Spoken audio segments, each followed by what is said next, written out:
इयत्ता 11वी व्यावसायिक शिक्षणासाठी प्रवेश सुरू। इचलकरंजी शहरातील श्री नाबा एज्युकेशन सोसायटीचे गोविंदराव हायस्कूल आणि ज्युनियर कॉलेज इचलकरंजी उच्च माध्यमिक व्यावसायिक अभ्यासक्रम HSC व्होकेशनल पूर्वीचे MCVC महाराष्ट्र शासनाकडून दर्जानिहाय वर्गीकरणात अ दर्जा प्राप्त संस्था।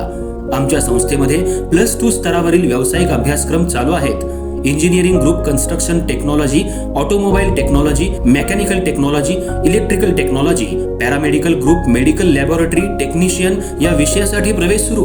अधिक माहितीसाठी संपर्क मुख्याध्यापक SB Patil sir, mobile 9284 35 36 60, उपप्राचार्य NS Patil sir, संपर्क 99 22 63 0180।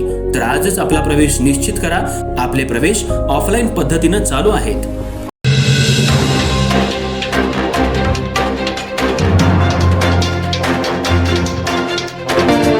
वाढती महागाई, पेट्रोल डिझेल दरवाढ तसंच केंद्र आणि राज्य सरकारच्या जनविरोधी धोरणांविरोधात शिवसेना उद्धव बाळासाहेब ठाकरे पक्षाच्या वतीनं आज इचलकरंजी शहरात जोरदार निदर्शनं करण्यात आली। महात्मा गांधी पुतळा परिसरात झालेल्या या आंदोलनात शिवसैनिकांनी घोषणाबाजी करत सरकारचा निषेध नोंदवला।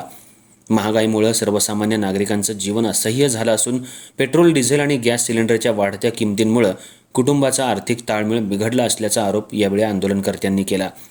आंदोलन अधिक लक्षवेधी करण्यासाठी तिरडीवर गॅस सिलेंडर आणि दुचाकी ठेवण्यात आली होती। तसंच महिला कार्यकर्त्यांनी चौकातच चूल पेटवून सरकारच्या धोरणांविरोधात संताप व्यक्त केला। तसंच या आंदोलनात बैलगाडी, घोडागाडीवर बसून सरकारचा निषेध व्यक्त करण्यात आला। शिवसेना जिल्हाप्रमुख संजय चौगुले यांच्या नेतृत्वाखाली हे आंदोलन पार पडलं।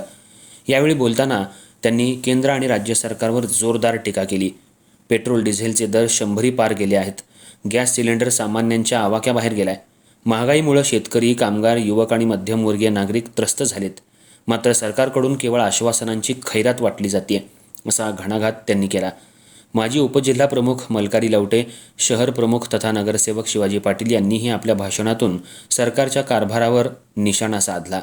सरकारनं तात्काळ इंधन दर कमी करून महागाईवर नियंत्रण आणावं, अन्यथा शिवसेना रस्त्यावर उतरून आणखी तीव्र आंदोलन छेडेल असा इशारा यावेळी देण्यात आला। महात्मा गांधी पुतळा परिसर आंदोलनादरम्यान सरकारविरोधी घोषणांनी दणाणून गेला होता। महागाई कमी करा, सामान्य जनतेला दिलासा द्या, अशा घोषणांनी परिसर दुमदुमून गेला। या आंदोलनात तालुका प्रमुख आनंदा शेट्टी, माजी उपजिल्हाप्रमुख मलकारी लवटे, शहर प्रमुख तथा नगरसेवक शिवाजी पाटील, माजी शहर प्रमुख धनाजी मोरे, महिला आघाडीच्या उपजिल्हा संघटिका मंगलताई मुसळे, तालुका संघटिका शोभा गोरे, स्नेहल मस्के, माजी नगरसेवक मनोज भाट, शिवानंद हिरेमठ, विजय जोशी यांच्यासह आजीमाजी पदाधिकारी, शिवसैनिक, युवा सैनिक, महिला आघाडी आणि अंगीकृत संघटनांचे कार्यकर्ते मोठ्या संख्येनं सहभागी झाले होते।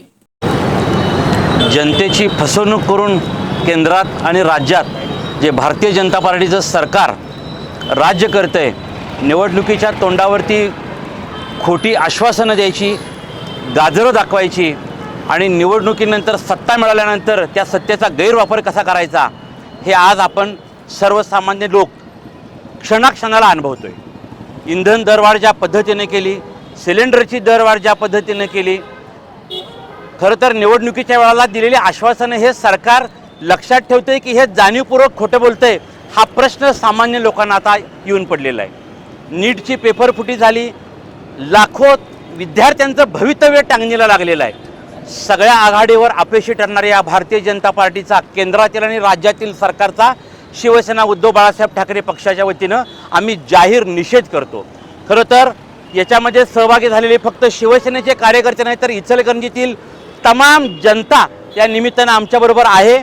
त्या लोकांना आता कळून चुकलंय की एक नाकर्त सरकार केंद्रात आणि राज्यात आलं आहे आणि येणाऱ्या काळात त्यांना पायाखाली घेतल्याशिवाय आम्ही स्वस्थ राहणार नाही, एवढंच आम्ही या निमित्तानं इथं सरकारला जाहीर आव्हान देतोय। आज इथे आम्ही आदरणीय उद्धवजी बाळासाहेब ठाकरे गटाचे सर्व कार्यकर्ते, सर्व माननीय पदाधिकारी इथे जमलेले आहे। कारण आता जी महागाई वाढत आहे ह्याच्या निषेधार्थ आम्ही इथे सगळे जमलेले आहे। आत्ताचं हे केंद्र सरकार ब्रिटिश पॉलिसी राबवत आहे, म्हणजे गाजर दाखवा आणि पाठीमागून काटेंचा बडीमार करा, म्हणजे पुढचे वेगवेगळ्या स्कीमचं एक आमिष दाखवत आहे आणि पाठीमागून महागाईचा बडीमार करत आहे।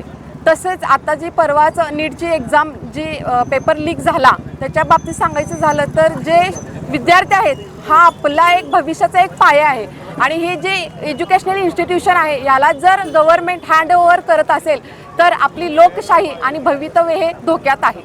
धन्यवाद.